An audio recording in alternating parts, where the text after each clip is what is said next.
Então nesse vídeo aqui a gente vai assistir um vídeo do Gustavo Gaio Fato, do História Cabeluda, né, sobre o Padre Paulo Ricardo. Ele faz uma análise ali, uma reação de um vídeo do Padre Paulo Ricardo, onde ele fala sobre marxismo ou comunismo, não tenho certeza agora. A gente vai fazer uma análise desse vídeo então, análise lógica, né, é importante ressaltar isso. Então eu não estou exatamente interessado na veracidade das afirmações que ele faz a respeito da igreja, a respeito da religião, né? Enfim, eu estou interessado nos argumentos que ele vai trazer e nas afirmações que tiverem um caráter lógico também, é claro, tá? Então a gente vai fazer uma análise lógica desse vídeo aqui. Como sempre, a minha opinião política, a minha religião, que no caso é o catolicismo, é absolutamente irrelevante para esse vídeo. Caso você queira um vídeo de opinião, né? Uma análise de opinião acerca desse vídeo do Gustavo Gaio Fato, temos um vídeo do professor Marcelo, onde ele comenta algumas coisas ali. O professor Marcelo é professor de história, né, católico, então você pode assistir o vídeo dele de repente. Tá? Esse vídeo aqui é um vídeo de análise lógica exclusivamente, então não esperem outra coisa que não uma análise lógica daqui, tá certo? Vamos lá então.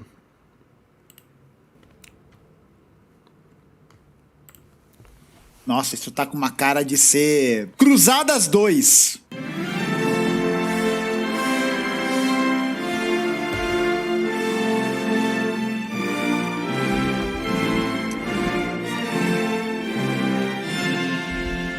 Será que eu sou marxista? Algumas pessoas... Caralho, mas é uma careca bem ilustrada, hein? Puta merda, tá mais liso que um ovo. O padre meteu o calvo de cria dos cruzados, né? Do papo urbano. Pediram para... Então o sujeito já começou zombando aqui do padre, né? E, enfim, o título do vídeo aqui é Será que eu sou marxista, tá? Então, a gente tava com dúvida ali em relação sobre o que era o vídeo exatamente. Esse é o título dele. Para que se oferecesse um critério, uma espécie de exame de consciência. Como é que eu posso saber se eu não fui contaminado pelo pensamento marxista? Contaminado pelo pensamento marxista. Bom, a grande realidade é que é verdade. Esse critério é muito importante porque quando você olha ao redor e vê os vários tipos de marxismo que se desenvolveram na história, desde o marxismo leninista ou trotskista com a Revolução Permanente, aqueles que advogam a luta armada e aqueles que advogam mais uma destruição da cultura ocidental no marxismo cultural. Não existe isso de marxismo cultural, gente. Não é sobre cultura ocidental, né? É muito louco porque todas essas instituições deusvultinhos, né? Católicos, radicais e blá blá blá, blá blá blá, ficam aí tendo um orientalismo pesado, assim. É a mesma linha discursiva do Concílio de Clermont. É a mesma linha. Os caras estão reproduzindo o mesmo discurso há 1 milênio, praticamente. Há 1 milênio. Pra quem não sabe, o Concílio de Clermont vai ser o concílio que o Papa Urbano II vai chamar os mouros de árabes ferozes, selvagens e tal, e que era a função da cristandade ocidental combater esses grupos. O que eles fizeram em relação, ainda fazem, né, desses setores muito mais conservadores da Igreja Católica, com relação aos povos muçulmanos, aos árabes, tal, é a mesma coisa que eles fazem com o marxismo ocidental. E aposto aí que o velho Granja nunca leu porra nenhuma. Aí vai falar do marxismo cultural de Adorno, Horkheimer, de Gramsci. E a gente fala que é importante a gente realmente disputar esses espaços, como a gente faz aqui nessa porra desse canal. Disputar o espaço pra gente combater a ideologia dominante. Mas não é como se a cultura ocidental não produzisse ideologia. Como se ela mesma não fosse produto de uma ideologia, tá ligado? Afinal das contas... Então, ele está discordando aqui do termo marxismo cultural, né? Mas ao mesmo tempo ele está concedendo que é estratégico dos marxistas dominar os espaços, né? As academias, as mídias e tal. Agora, ele diz que ele discorda do termo marxismo cultural. A explicação dele, pela qual ele discorda, não está muito clara, né? Ele coloca ali a cultura ocidental como também sendo uma ideologia, só que não está claro aqui de que forma isso seria uma objeção ao termo marxismo cultural, né? A defesa dele não foi muito clara nesse ponto. Contas, são tantos os marxismos, o que é que faz com que eles sejam uma única realidade e um único movimento? Eu vou acelerar o vídeo porque eu estou quase dormindo. Bom, uma pergunta básica que você pode fazer para você. Aqui é aquilo que eu falei, né? Então ele já começa com fortes juízos em relação ao padre, gente não pode esperar aqui certamente uma análise imparcial do que ele está dizendo, nada do tipo, né? Se bem que para os marxistas não existe essa coisa de imparcialidade, neutralidade, né? Objetividade, enfim. É o seguinte, você verdadeiramente crê que existe uma verdade objetiva à qual você deve se adequar, mesmo que isso seja sofrido? Ou para você, todas as verdades são ideológicas? Todas as verdades são criadas por interesses econômicos, de poder, num jogo sujo, onde no fundo, só existem ideologias? Sim, ideologia é um elemento de existência da vida humana que é inescapável. Não existe verdade objetiva. A única forma que a gente poderia associar a verdade objetiva é quando a gente analisa, por exemplo, como que esse mundo está configurado materialmente, né? E aí a gente tem a luta de classes como esse elemento central e que constitui toda a história da humanidade. Ele começa fazendo uma afirmação aqui muito forte, né, de que não existe verdade objetiva, né? Então, o que seria dizer que não existe verdade objetiva? O que é verdade objetiva? O que é objetivo, né? Vamos decompondo aqui a fala dele. Objetivo é o contrário de subjetivo, né? Então, subjetivo é aquilo que diz respeito ao sujeito, né? Objetivo seria aquilo que diz respeito ao que é externo ao sujeito, a uma realidade que independe desse sujeito. Então, quando a gente fala de uma verdade objetiva, a gente está dizendo que existiria, então, uma realidade que ela mesma é algo uno e, enfim, fixo, né? Que ela é algo não fixo no sentido temporal. Isso não se segue necessariamente da definição de verdade objetiva. Mas que a verdade objetiva, ela é verdadeira objetivamente. Então, se atualmente é verdade que essa mesa é branca, então é verdade que essa mesa é branca. Isso é uma verdade objetiva. Veja que isso não exclui a possibilidade de que eu pinte essa mesa de outra cor e ela passe a se tornar uma mesa de outra cor. Mas no momento em que eu afirmei que essa mesa é branca, se a mesa era de fato branca, aquilo era uma verdade objetiva a respeito da mesa. Deixou de ser. Por quê? Porque a mesa mudou. A verdade a respeito da mesa mudou. Tá? Mas a verdade objetiva, ela permanece como sendo a mesma coisa. Então, uma verdade objetiva... Agora vamos tentar entender melhor a respeito da verdade. O que seria a verdade? A verdade, segundo a definição, né, mais clássica de Santo Tomás, é a adequação da nossa inteligência à realidade.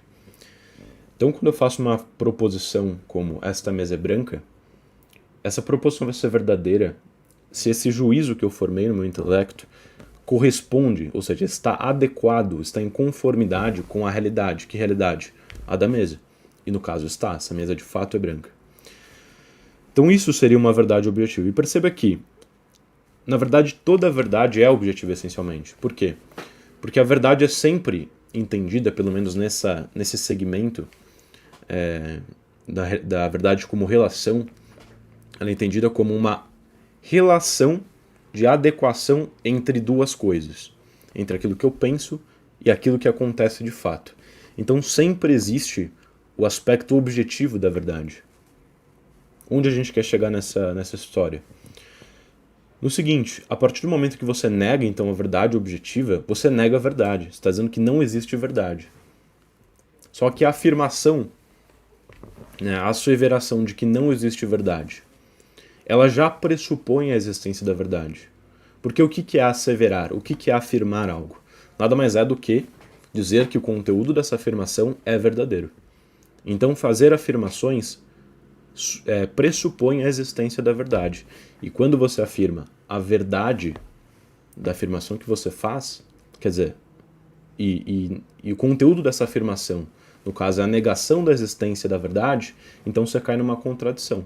Tá? A gente faz uma análise disso certinha no meu vídeo sobre verdade relativa, né, onde eu analiso as 3 principais teses ali do relativismo. Vou tentar colocar esse vídeo aqui no card depois. Em suma, é impossível negar que a verdade existe, que a verdade objetiva que seja existe, sem cair em contradição. Tá? Essa é uma visão aqui intrinsecamente falsa, intrinsecamente contraditória. É isso, né? O marxismo, então, ele não tem ideologia, né? Como se o Marx dissesse, por exemplo, que a classe dominante tem uma ideologia e o que a gente vê é a verdade suprema. Não, a ideologia da classe dominante visa apagar justamente esses elementos do mundo material que fazem com que a gente não perceba que a gente é explorado. Mas para que isso possa acontecer, é preciso que a gente combata essa ideologia dominante e, ao mesmo tempo, a gente estará produzindo uma outra forma de ideologia, que é a ideologia da classe trabalhadora, que é a ideologia dos dominados, que é uma ideologia que vai vislumbrar uma outra realidade, um outro mundo, uma outra forma de organização, uma outra forma de cultura. Porque sim, né? A gente fala de ideologia dominante, ideologia dominada, mas é principalmente entender que o processo de desenvolvimento histórico de qualquer movimento, qualquer ele que seja, atravessa necessariamente um repensamento sobre o que é a ideologia, né? Sobre cultura, sobre a vida, sobre a sociedade, sobre a família, sobre tudo, né? Não tem como a gente montar um outro projeto nacional, um outro projeto, pensar uma sociedade socialista, se a gente também não tem que rever os elementos que constituem a ideologia capitalista. E para isso a gente tem que substituí-los por outros elementos ideológicos, tá ligado? O Lenin tem um texto muito interessante sobre o papel dos acampamentos da juventude comunista, da Komsomol. É bem interessante, porque ele fala justamente sobre isso, sobre a necessidade não só material de subverter o Estado, a ordem produtiva, mas de montar um novo homem soviético. Então ele está assumindo aqui, né, segue mesmo realmente mais ou menos a linhagem do pensamento marxista, de que tudo é ideologia fundamentalmente, né? E ao negar a verdade objetiva aqui, então ele está querendo dizer que não existe uma ideologia verdadeira, tudo é ideologia, e a gente precisaria, claro, chegar numa definição apropriada de ideologia. O padre Paulo Ricardo parece definir ali a ideologia na visão marxista como interesse econômico, né? Então seria aquela visão que você tem a respeito do mundo motivada por interesse econômico, né? Então uma visão que favorece os seus interesses econômicos. Então, segundo o Marx, se essa for a definição correta de ideologia, todos os nossos pensamentos, as nossas visões a respeito do mundo são motivadas por interesses econômicos, né? Já que ele assume então que tudo é ideologia. E nessa ele diz também que não existe uma ideologia mais verdadeira do que a outra. Então qual que vai ser o critério exatamente para a gente determinar qual ideologia a gente deve seguir? Né? Então, eu devo ser comunista, e o comunismo ele vai favorecer a ideologia do proletariado. Só que se eu não sou proletário, somado ao fato de que a verdade não existe, por que eu teria que seguir o comunismo exatamente? Mas porque você tem que perceber que essa ideologia favorece os proletários e isso é moral. Tá, mas é verdade que isso é moral? Porque se é verdade que isso é moral, então você está negando o seu princípio anterior de que não existe verdade. E se não existe verdade, essa realidade, né, a defesa do proletário é tão moral quanto qualquer outra defesa, quanto a defesa do burguês. Se não existe verdade, defender o burguês como defender o proletário, as duas coisas são verdadeiras. Aliás, não são verdadeiras, mas as duas coisas são equivalentes em termos morais. Tá certo? Então, essa posição aqui começa a se tornar muito obscura, né, e muito pouco clara. Como que você vai decidir por uma coisa ou por outra? A gente precisa aqui de critérios mais claros em relação a essa decisão. Ou a gente vai só assumir que cada um realmente escolhe a ideologia que preferir e é isso. Vamos ver quem ganha pela força. Né? Então, vamos buscar esse esclarecimento aqui nesse vídeo.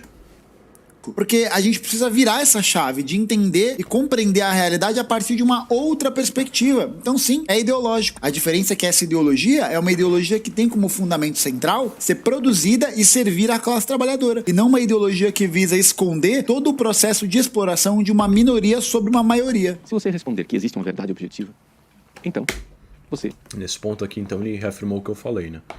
Aí só fica aquela dúvida anterior. Como que eu vou escolher entre uma das duas coisas? Qual que é o critério exatamente? Graças a Deus não é marxista. Mas se você Correto. pensa que a verdade é algo que é... Então, o padre estava falando aqui sobre um dos critérios distintivos, né, para você identificar se você é um marxista, e ele coloca aqui a verdade objetiva, então. E o Gustavo que concordou, né? Então, se você nega a existência de uma verdade, você não nega a existência de uma verdade objetiva, então você não é marxista, né? Isso não significa que quem nega é marxista, né? E aí seria uma falácia da negação da consequente, né? Construído a partir de uma luta e que as outras pessoas que não estão de acordo com a sua verdade estão... Aliás, a negação da antecedente, perdão. Apresentando ideologias, interesses e classe. Não é sobre verdade, né? É sobre análise material, né? Porque, pô, o marxismo realmente não vai dizer que existe uma verdade objetiva, né? Que existe um elemento central, a não ser que a história é o produto da relação do tensionamento das classes. Então não existe verdade a não ser esta específica, né? De que a história se produz através do tensionamento das classes. Essa é a única verdade que existe do ponto de vista marxista. O resto é a ideologia. Veja que isso aqui já é contraditório, né? Porque, como a gente viu, se você nega a ciência de verdade objetiva, então não dá para você assumir que existe apenas uma verdade e o resto não, né? Porque, por que razão este juízo especificamente teria a possibilidade, né, carregaria a possibilidade de estar adequado à realidade, mas qualquer outro tipo de juízo não teria essa possibilidade? Por quê? Qual que é a diferença qualitativa entre esse tipo de juízo e os outros tipos de juízo? Que na teoria seriam diferentes, então, né? Vamos ver se o Gustavo traz uma fundamentação em relação a isso. Tá ligado? É isso. Porque a gente vê ao longo da história que é isso. É os exploradores contra os explorados. Essa é a realidade. Não é que a pessoa não... O argumento é isso. Essa é a realidade. Esse é o argumento? Porque eu vejo na história que é isso. Né? Assim, qualquer pessoa pode afirmar a mesma coisa a respeito da sua interpretação histórica. Né? Acredita na minha verdade, portanto, ela é cheia de ideologia. Não, todo mundo tem ideologia. A ideologia é uma parada inescapável. A grande questão é que não é sobre verdade, não é que se a pessoa concorda ou não comigo, se ela acha legal ou não, né? Não é sobre qual é o seu sabor favorito de pizza, sei lá, né? Qual que é a sua marca favorita de café. Não, não é isso. É quando a gente para pra analisar como a história se constitui materialmente ao longo das épocas, ao longo de toda a história mesmo, né? Então você foi comprometido pelo marxismo mais do que o que você pensa. Isto nós vemos claramente, por exemplo, no famoso documento de Ele vai meter o... não 1984, Libertatis Nuncius, em que a Congregação para a Doutrina da Fé, presidida pelo cardeal Ratzinger... Puta merda, o cara meteu um cardeal Ratzinger. Pra quem não sabe, cardeal Ratzinger é esse boy aqui, ó. É um velhinho fofo, gente boa, é o Papa Nazi. Ó que fofo. Não é? Não que o João Paulo II não fosse também, né? Mas é o Papa que vai ter retornos excessivamente conservadores. Excessivamente não, né? Porque não espera nada. Chamou de Papa nazista aqui, ó. Bento XVI. Mas o cardeal Ratzinger é o Papa Bento XVI. E ele chama de cardeal Ratzinger pra ninguém lembrar que o cara foi Papa. E o cara... Não, ele chama de cardeal Ratzinger porque ele era cardeal na época em que ele escreveu isso, né? É evidente. Aqui você tem claros interesses, né, de realmente deslegitimar a figura do padre, atacá-lo pessoalmente mesmo, e deslegitimá-lo como argumentador aqui, né? E essa é uma tentativa claramente frustrada, né, nesse aspecto específico. Ele chamou de cardeal Ratzinger porque ele era cardeal naquela época, né? Isso é evidente. Era um puto de um conservador do caralho, velho. Porra. Critica alguns aspectos da teologia da libertação. Claro que ele critica, né? Claro que ele critica. Ou seja, a tese de fundo é que a teologia da libertação e a vontade de ajudar os pobres e os oprimidos é algo profundamente cristão e necessário. O problema é que existem princípios que não podem ser aceitos dentro do cristianismo.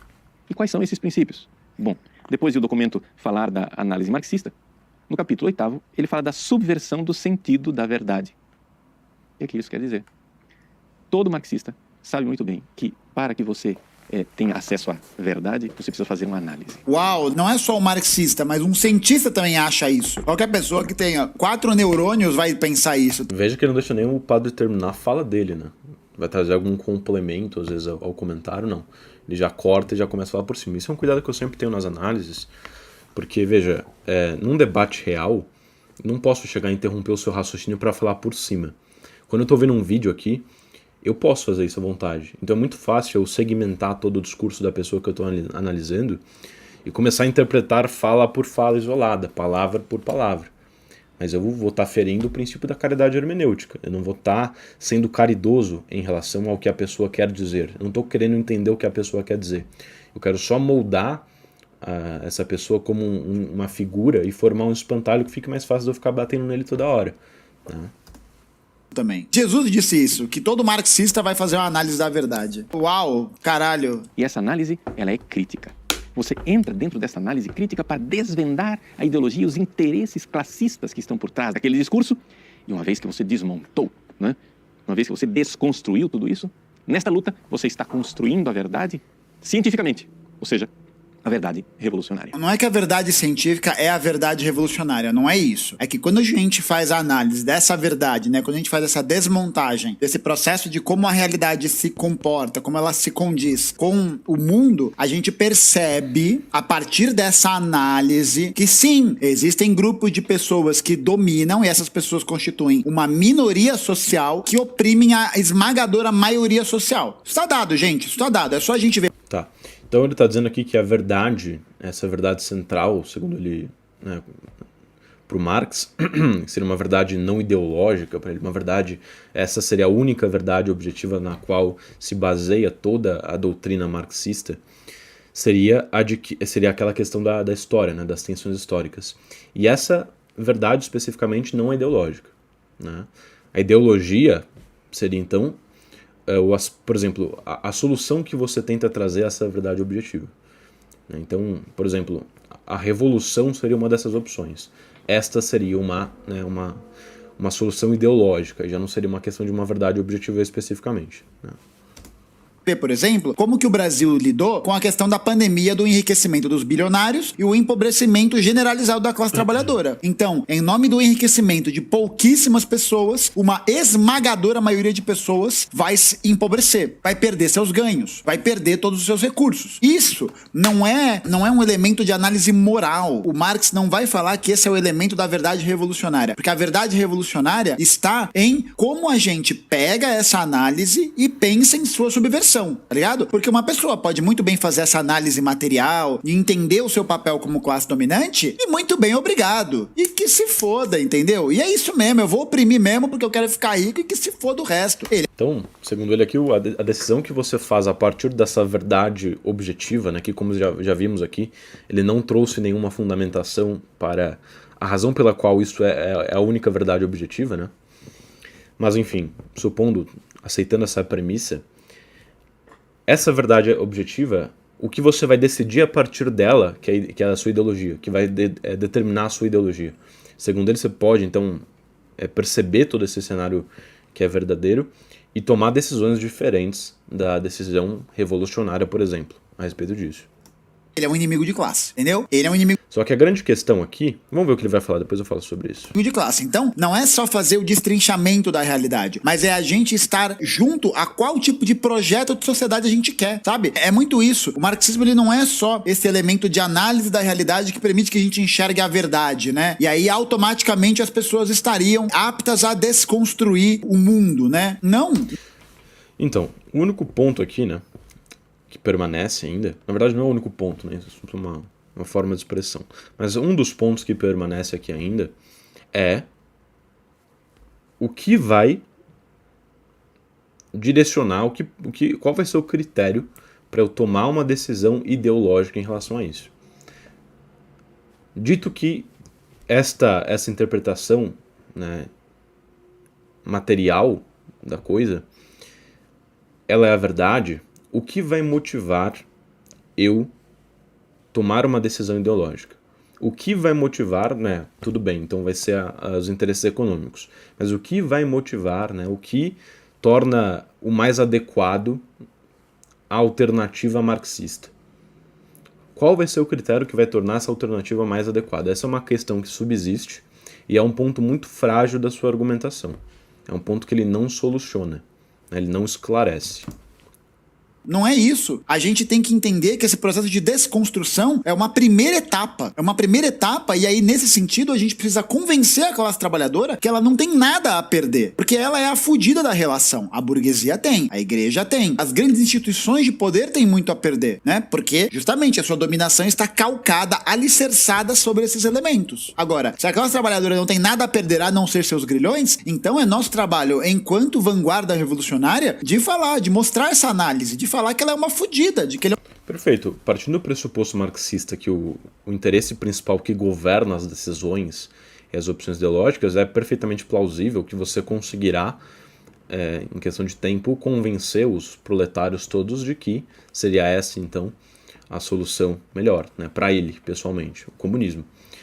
Agora, como isso pode ser feito em relação ao resto da sociedade? Ou nem aqui há objetividade, na perspectiva marxista. Nem aqui dá para se ter uma objetividade, nem aqui dá para se buscar uma ideologia universal, uma solução universal. Se for isso, começa a se mostrar a necessidade de se empregar meios tão violentos. Porque, veja, se a sua própria ideologia, na sua perspectiva, ela não pode, não tem como uma pessoa de outra classe social, de outra classe econômica, aceitá-la, que não os proletários, a única forma de você fazer essa ideologia vigorar e se concretizar são formas violentas. Então é o seguinte, você vai chegar no burguês e falar assim, você não precisa entender. Essa é a lei e se você discordar, você vai morrer. Ou então até antes de você discordar, né, por você já ser naturalmente um burguês ali, você vai morrer. Tá certo? Então a gente começa com essa fraqueza nesse ponto da argumentação, a enxergar que os caminhos restantes, talvez, que nós tenhamos aqui, nessa perspectiva, sejam unicamente os violentos. Porque não tem como uma pessoa de outra classe aceitar isso. Tá certo? Não existe razão pela qual ela aceitaria isso. Ele é um fudido, de que a gente precisa construir um outro modelo de sociedade porque a nossa sobrevivência depende disso, tá ligado? Mas para isso são duas etapas. Então, primeiro um elemento de trabalho de análise dessa realidade material e, em segundo lugar, a gente mostrar que esse tipo de realidade pode ser alterado. Tanto que é um negócio que eu venho até pensando recentemente, que muita gente que acompanha os vídeos, que tem visto e tal, comenta que não concorda com tudo que eu falo. E tudo bem, tá ligado? A ideia não é que as pessoas concordem de imediato, porque é um trabalho que deve ser realizado, é um trabalho de desconstrução, é um trabalho de convencimento. Não acontece da noite pro dia, né? Isso não é um processo que acontece da noite pro dia, mas é muito importante que a gente tenha simpatizantes. Aqui parece muito, né, que a própria linha argumentativa desses caras não segue um caminho realmente objetivo, né? Então, veja, a gente vai convencendo no decorrer do tempo. Essa forma de falar já diz muito respeito aos meios pelos quais você vai convencer, né? Porque, veja, um argumento é simples, ou ele é válido ou ele é inválido, ou ele é cogente ou ele não é cogente, ou ele tem um poder de convencer ou ele não tem. Então, agora, quando um argumento ele não tem um poder de convencer, porque ele é ruim, porque ele parte de premissas falsas, ou porque não existe argumento melhor do que o outro na perspectiva desses caras, o que seja, a gente vai ter que apelar para outras formas de convencimento, que na verdade são formas de persuasão, não de convencimento. Então, subsiste aqui até um anti-intelectualismo bem subjacente nesse discurso. A gente tenha pessoas que não olhem para o socialismo, para o comunismo, para o marxismo a partir de uma lente deturpada que o padre cabeça de ovo tá falando, entendeu? Não adianta. É muito importante que a gente possa esclarecer as coisas, né? Que a gente possa trazer luz sobre esses elementos da análise material. É interessante que ele fala aqui do padre, né? Claro, sempre denegrindo ele, mas ele fala aqui do padre e da lente deturpada pelo qual o padre enxerga o marxismo. Mas é interessante essa fala dele porque até agora ele não discordou nada a respeito da descrição do padre sobre o marxismo, né? Tudo que o padre falava que é marxismo ele concordava. Então, onde exatamente está a deturpação que o padre faz do marxismo, né? Se toda a descrição dele está correta. Por isso que, nesse sentido, o materialismo histórico dialético ele é irrefutável. Ele não tem como ser refutado, porque ele é a própria compreensão da realidade. Exatamente, é um exercício eterno refutado. Por isso que, nesse sentido, o materialismo histórico dialético ele é irrefutável. Ele não tem como ser refutado, porque ele é a própria compreensão da realidade. Exatamente, é um exercício. O materialismo histórico dialético é a própria compreensão da realidade. Por quê? Qual é o argumento, né? Qual é o argumento exatamente? Eterno. Por isso que nenhum marxista pode cair no dogmatismo, pode cair nessa percepção. Isso já não seria um dogmatismo, né? Uma afirmação tão poderosa quanto essa? Porque, veja, numa perspectiva relativista de um relativista, você dizer que existe algo como uma interpretação específica que seja a verdade irrefutável é uma coisa muito forte, né? Um pirronista vendo isso, ele daria risada. O problema é o seguinte, é claro que, logicamente, uma posição como o relativismo absoluto é insustentável, não tem como você sustentar isso, logicamente, filosoficamente. Então me parece aqui que a solução, e aí eu não vou saber dizer se é a solução marxiana ou se é a solução desse rapaz especificamente, é dizer que eles se apoiam numa única verdade, o resto não pode ser avaliado em termos de verdade ou falsidade, mas essa única coisa é uma verdade. Só que ela é uma solução meramente funcional, né? Meramente aparente, porque na realidade ela não está solucionando nada, ela está só escondendo o problema, só está mascarando esse problema. Né? Aqui ele não apresentou ainda os critérios para distinguir quais interpretações são as interpretações objetivas da realidade e quais não são. Como que ele chegou nessa conclusão? Qual que é o método de análise aqui que permite chegar a essa conclusão? É claro que aqui ele está reagindo a um vídeo do Padre Paulo Ricardo, não é um vídeo de exposição disso, desse tópico específico, mas ele vai ter um ônus muito forte por provar essa afirmação que ele está fazendo. Nessa ideia de que se entendeu tudo, né? Pronto, eu entendi tudo e eu tenho a verdade. Aqui é o Christian Carvalho, né? Argumento, confia. É bem isso. Verdade absoluta. A partir do momento que o marxista diz que ele tem essa verdade absoluta e por isso, né, por ele ter essa verdade constituída, a partir dessa análise material que ele faz, pronto, o trabalho tá feito. Não. Aí você cai no dogmatismo. Aí você cai justamente na ausência do movimento. O materialismo histórico dialético é uma filosofia de movimento. É uma filosofia do movimento. Nunca vai existir uma verdade objetiva nesse sentido, tá ligado? Nunca vai, porque é um trabalho eterno, é um processo, não é uma receita. Então, tá muito claro aqui nesse vídeo que esse rapaz realmente não acredita numa verdade objetiva porque ele recorrentemente cai em contradições, né? Ao mesmo tempo que ele fala que não existe verdade objetiva, ele diz que existe uma única verdade objetiva, e depois diz que essa verdade objetiva muda, né? Ela está em constante movimento, sem também delinear muito bem o que seriam os aspectos acidentais que são passíveis de movimentação, né? O que exatamente muda e o que não pode mudar nessa interpretação, né? Então, assim, é um vídeo realmente que é uma demonstração do que seria crer, né, na não existência de uma verdade, porque aqui ele não acredita nem na verdade dos princípios lógicos, o princípio de não contradição, o princípio da identidade, nada disso, né?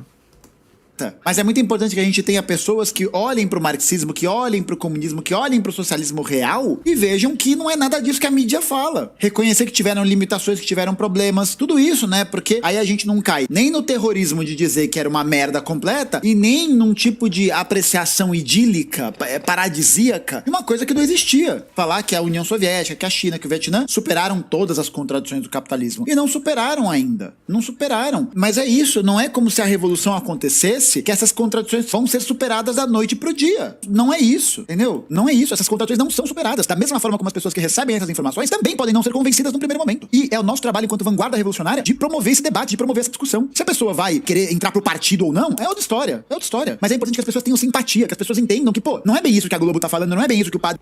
O Ibertold disse um comentário aqui, né? Fez um comentário. Mas se é fato que não podemos ter contato com a realidade em si, e a definição de verdade é a adequação do intelecto à realidade, como o relativismo poderia estar errado?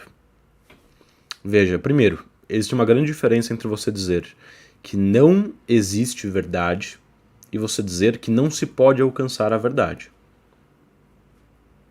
O seu argumento, se ele implica alguma coisa, seria no máximo isso, ou seja, que não se pode alcançar a verdade, mas não que ela não existe. Então isso já não é relativismo, isso é outra coisa. Segundo, quando você diz realidade em si, o que você quer dizer com isso? Você fala de realidade em si no sentido kantiano? Da realidade numênica? Se for isso, a adequação do intelecto à realidade, essa definição que a gente usa, ela foi dita realidade sem restrições, né? Então, adequação do intelecto à realidade, ponto. Então você toma a coisa, o termo realidade, de formas diferentes nas duas premissas, né? Se assemelhando muito ao que seria uma falácia do ad dictum secundum quid ad dictum simpliciter. Então você toma a coisa segundo certo aspecto, segundo de algum modo, na primeira premissa, e na segunda premissa você toma a coisa absolutamente. Você toma a coisa de ângulos diferentes. Isso é um movimento falacioso. Tá? Então tem dois problemas aí no seu argumento. Granja tá falando, não é isso, tá ligado? Aí que tá, quando a gente olha pra essa análise material, né, esse VAR material que a gente faz, a gente passa a perceber que as experiências socialistas construíram realidades que eram muito mais humanas pras pessoas do que o Ocidente, muito mais, é o que o João Carvalho fala, o pior socialismo é melhor que o melhor capitalismo, é só a gente ver, as pessoas na Rússia, na Alemanha, na parte oriental, tem saudade do socialismo? Pô, muita gente tem saudade, velho. Ah, mas nos países do leste europeu não tem, mas tem que lembrar que os países do leste europeu, por exemplo, vão ter essa perspectiva porque tem um monte de nazi lá também, né? Porra, o governo do Victor... Aqui eu não vou, vocês sabem que eu não vou me preocupar em lidar com essas afirmações porque são só afirmações. Aqui a gente lida realmente com argumentos, tá? Da Ucrânia. Porra, tá cheio, né? Cheio, porque é um movimento contrário à expansão dessas forças. Mas é isso, né? E aí que tá o pulo do gato. Quando a gente analisa a realidade material, o que a gente vê? Que a União Soviética conseguiu sair do arado de ferro pra mandar o homem pro espaço, que tinha pleno emprego, que as pessoas não dormiam na rua, que tinha moradia, que tinha refeitório coletivo, que tinha clube, que tinha esporte, que tinha cultura. Tinha tudo isso. É a mesma coisa da China, tem tudo isso também. Se o Brasil virasse socialista amanhã, as contradições brasileiras iam acabar da noite pro dia? Não, não iam acabar. Por isso que é uma eterna ideia de movimento. É sempre movimento, nunca estagnação, sempre movimento. Portanto, para o marxista, a verdade é um construto. Veja o que diz o documento. A verdade é verdade de classe. Não existe verdade sem combate da classe revolucionária. Então, quando você, por exemplo, numa aula de teologia, vê o seu professor analisando todos os movimentos espirituais e teológicos da igreja... Então veja que aqui ele concorda que a verdade é verdade de classe. Isso seria dizer que a verdade é uma verdade subjetiva. Então isso, como nós vimos no começo desse vídeo, seria a mesma coisa de dizer que a verdade não existe, né? Porque se a verdade é subjetiva, não é verdade de fato, porque não há adequação entre uma coisa e outra coisa. Só tem a adequação do sujeito a ele mesmo, né? Então, não existe relação entre eu e mim mesmo. Uma relação é sempre uma relação entre duas coisas, tá? E sempre encontrando um interesse social, um interesse de luta pelo poder. Quando você vê o seu professor desmontando o pensamento dos santos, o pensamento dos papas, o pensamento do magistério, e vendo ali atrás sempre algum interesse mesquinho, imperialista romano, pode saber, você está diante de um legítimo representante da teologia da libertação marxista. E é muito sobre escolher um lado também, né? A gente analisar, pô, eu quero estar do lado daqueles que fuderam ou daqueles que foram fudidos. É uma escolha. Nesse sentido, é importante que a gente tenha em mente que também... Verdade, uma escolha. Agora, o que vai motivar essa escolha? Né? O que vai motivar eu querer estar no lado dos fodidos, segundo ele? Né?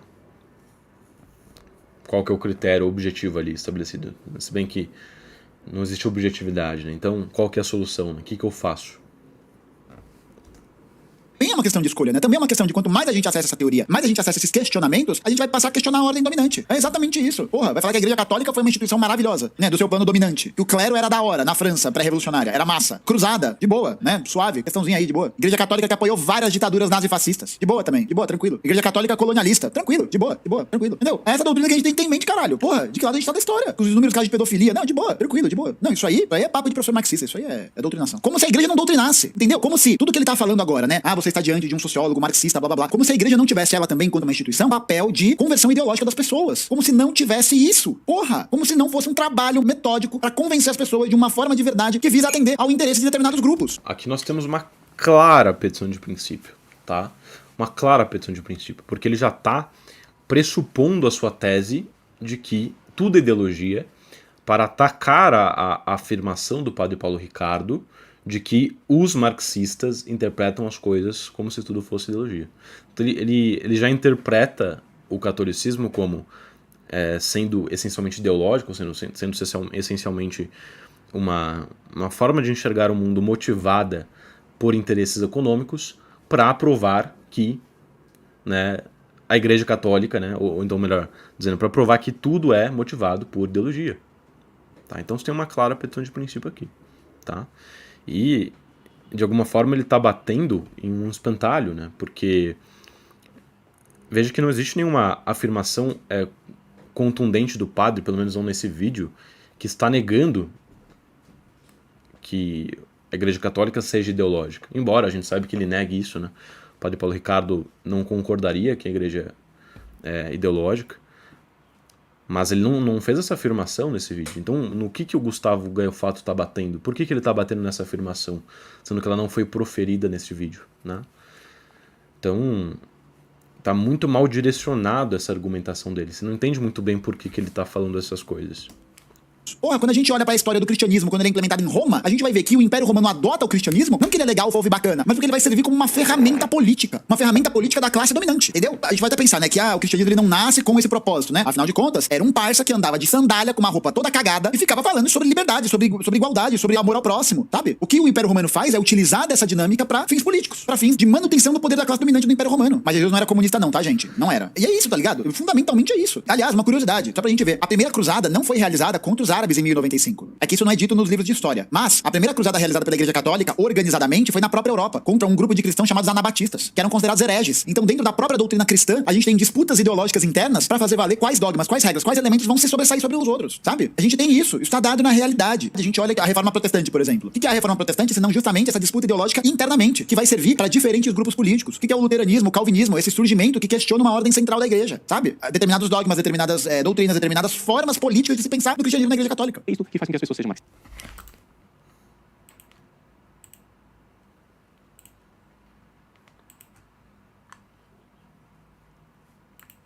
Ou seja, esta renúncia à verdade revelada por Deus. Não existe a verdade revelada por Deus. Existe a verdade construída num processo revolucionário.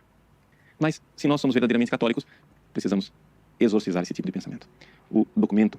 E não fala por quê. Tem que exorcizar o pensamento, e não fala por quê. Veritatis Nuncius nos diz, no seu capítulo 7, que fala da análise marxista, que o critério último e decisivo da verdade não pode ser outro, em última instância, senão o critério teológico. Você veja que ele falou, ele não fala o porquê, antes dele ter completar a frase, e em seguida ele fala o porquê. Né? Ele traz ali a justificativa do cardeal Ratzinger. Né? Está aqui o porquê. Né? Porra, mas é isso, o Ratzinger Concordando ou não, ele trouxe. Né? tirou isso do cu, entendeu? É uma forma de interpretação que ele tem das escrituras, do próprio espaço onde ele está inserido. Pelo amor de Deus, mano. Deus é a fonte da verdade. Sim, é uma interpretação do próprio espaço onde ele está inserido, e segundo os próprios princípios do Gustavo Gaiofato, tudo que ele está dizendo também é uma interpretação do espaço que ele está inserido. Né? Afinal de contas, tudo é ideologia. Então, por que esse movimento feito por parte do cardeal é ilegítimo e da sua parte não é? Né? A informação, então, tida como verdadeira por você, verdadeira não, porque esse termo, né, nada é verdade, né, no final das contas.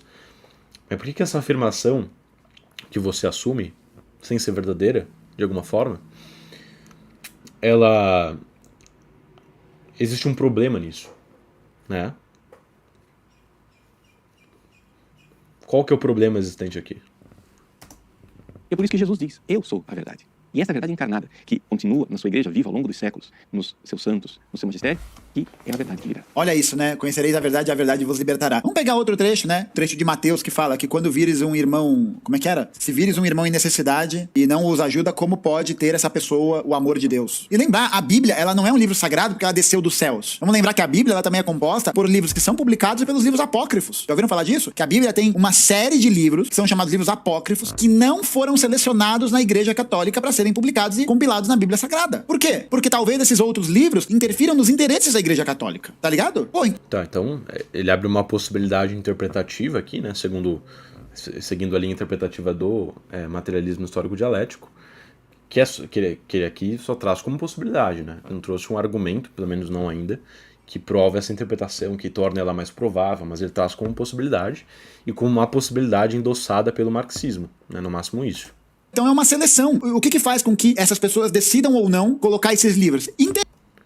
Interesse. Tá, então, segundo a interpretação materialista, seria o interesse. Segundo o catolicismo, seria, né, o escritor ali, né, ele sendo guiado pela vontade divina. né? No caso, a igreja, né? Que ele está falando especificamente da seleção dos livros ali, né? Então, ok, você está negando a premissa dos católicos, os católicos vão negar a sua premissa, e é isso, né? Aí você não está trazendo uma solução para essa disputa, você está só afirmando a sua discordância. Interesses políticos, interesses econômicos, interesses ideológicos. Não é um critério nem de verdade objetivo de pensar que é Deus que está enviando, porque é um humano que está selecionando a escritura, né? Não, mas se crê que é humano justamente com intermediação divina, né? Então ele está querendo dizer agora que essa afirmação de que foi Deus que fez também não pode ser feita, porque é um humano que está fazendo, mas isso claramente não está lidando com o pressuposto dessa religião que ele está objetando, que é de que essas pessoas foram criadas, né, guiadas pelo Espírito Santo, pela vontade divina. Né? Então, ele está tentando bater na sua oposição ao mesmo tempo em que distorce ali a visão dessa religião a respeito dos próprios dogmas, das próprias posições ali. Né? Então, ele está sendo, além de péssimo analista, um péssimo interpretador, né? Humano, e nem por um valor subjetivo de esse é melhor ou esse é pior, né? Esse aqui é uma pizza de calabresa, esse aqui é uma pizza de mussarela. Não é isso. É porque durante esse processo de compilação e seleção dos textos, há um interesse. Isso, e pra fazer um parênteses rápido, né? A gente não é contra a religião, tá bom? Não é. O problema aqui é que ele toma como um fato, né? Um fato autoevidente. Então ele só faz a afirmação e não prova nada. E é interessante porque é a mesma coisa que ele acusa o padre de fazer, né? De fazer as afirmações e não provar nada, ele está fazendo justamente a mesma coisa. Mas qual que é a grande questão? O padre está falando ali com o público católico. Ele sabe ali que 95% ou mais da audiência dele é católica. Poucas pessoas que não são católicas vão assistir os vídeos dele. E da mesma forma, talvez o Gustavo Gaio Fato também tenha a mesma pretensão, né, de falar, se comunicar somente com o público dele, que já aceita as premissas dele, que já sabe da interpretação marxista, enfim, e que é só ver ele falando sobre esse assunto. Né?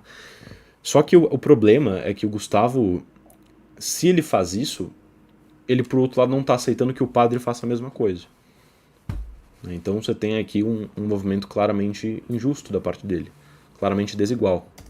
Os marxistas não são contra a religião. Tem um livro muito bom, chama Lênin e a Religião, palavra a palavra, que debate o tema. Acho muito interessante para aprofundar as leituras nisso. Uma verdadeira teologia da liberação, um verdadeiro serviço aos pobres, seria considerar a verdade que Deus vem trazer para nós, mesmo que ela seja incômoda, mesmo que ela exija a minha conversão, mesmo que ela cause desconforto.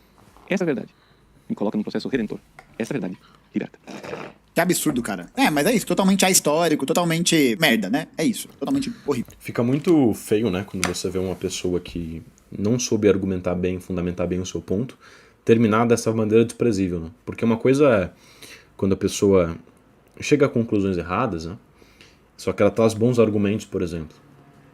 Então, se ela traz bons argumentos fortes, ela tem o direito, de alguma forma, de desprezar o que ela está assistindo. Mas aqui o que o Gustavo traz não tem nada, não tem argumento, não tem prova, não tem fundamentação, tem só pura e mera discordância. E, aliás, discordâncias e explicações, explanações que possuem muitas contradições internas. Né? Então, um react aqui, um vídeo, uma análise, sei lá o que ele está fazendo, extremamente insatisfatório, né? Do ponto de vista lógico.